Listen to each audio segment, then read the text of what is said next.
Hello students, how you all are? I hope you all will be fine.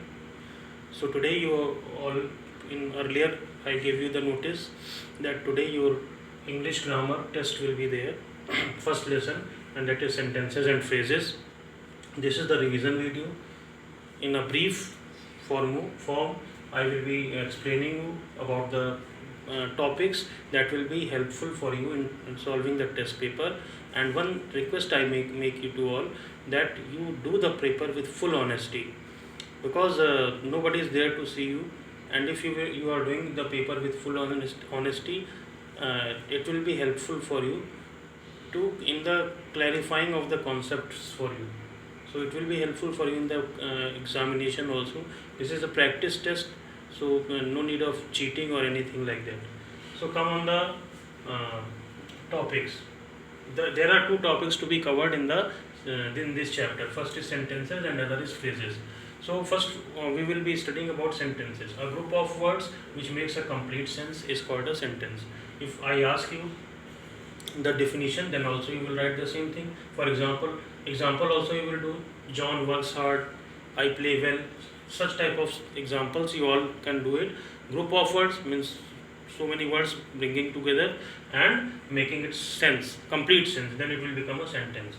If I ask you the features of the sentence, you will tell, sir, the feature is, first you will tell that make a group of words that makes complete sense, first feature. Second is it starts with a capital letter, and the third feature is it ends with a full stop when it is a declarative. If any fact is told, not every time it will start with full stop. When any normal thing in any fact is told, or any suggestion is given, or any advice is given, in that way, in that case, it will be ending with a full stop. And when there is a question being asked, it will be ending with a question mark. And when there is any sudden or strong feeling is being expressed, then it will be ending with the exclamation mark. Now, parts of the sentence. In every class you have read about that. You are in 8th, you would have read about it in 7th also, 6th also, 5th also, 4th also. In primary classes also you all are knowing it about subject and predicate. The simple formula is that we have to ask a question to the verb by adding who. Suppose that John works hard. If what is the verb here? Works. Then we will ask the question by adding who to the verb. Who works hard? And the answer is coming John. So John will be subject here, and what is said about the subject? That works hard will be the predicate.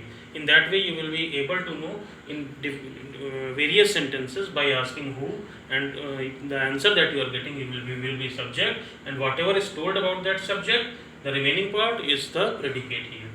So this is the about subject and predicate. Now object, I am telling you, any sentence requires something to complete its sense. Suppose that if I say I go, it is also a sentence, I go, but it is giving complete meaning. I am not saying it is not giving, but we are feeling that something should be added in this sentence so that it may give more correct meaning. Suppose that if I say I go to market, then it is giving more correct meaning. I go is also complete sense, but I go to market.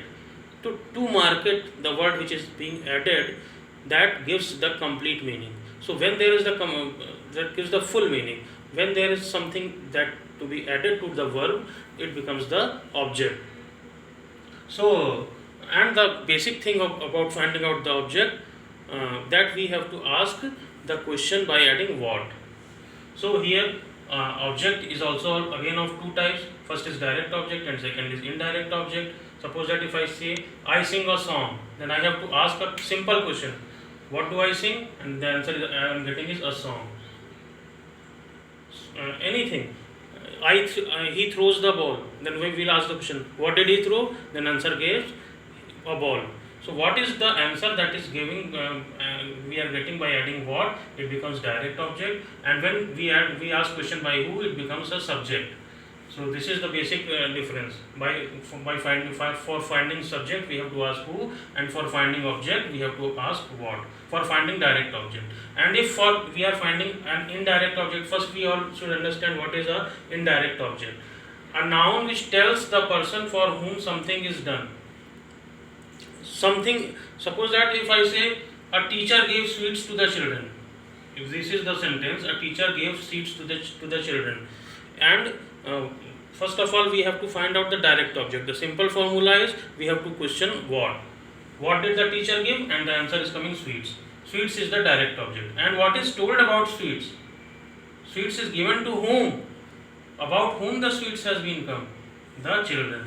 So about whom the direct object has come, that will become the indirect object. So this is the rule. By practicing you will be coming to know about different topics.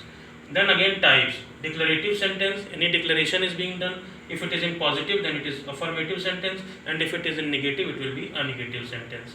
Suppose that I go to market, that is affirmative. I don't go to market, negative. Imperative sentence, when there is, it is used in three cases: request, command, or advice. When request is given, or command is given, or advice is given. Suppose that please give me a glass of water. This is a request. It will be imperative sentence. Command, open the door, go out of the class. This is the command. Order, that is also imperative sentence. And advice, you should study for 2 hours a day. That is an advice. You should walk 1 kilometer daily. That is also an advice. If there is a command being given, request is made, and advice is made, that is imperative sentence. And interrogative sentence, everybody knows when a question is asked, that is interrogative sentence. And fourth is exclamatory sentence, when a sudden feeling is expressed. Wow, we have won the match. Alas, alas, he is no more. That type of sentence is called exclamatory sentence. Now this is about sentence. Now we have to study about phrase. A group of words which does not make a complete sense. Means a group of words which gives some sense but not complete sense, that is called phrase.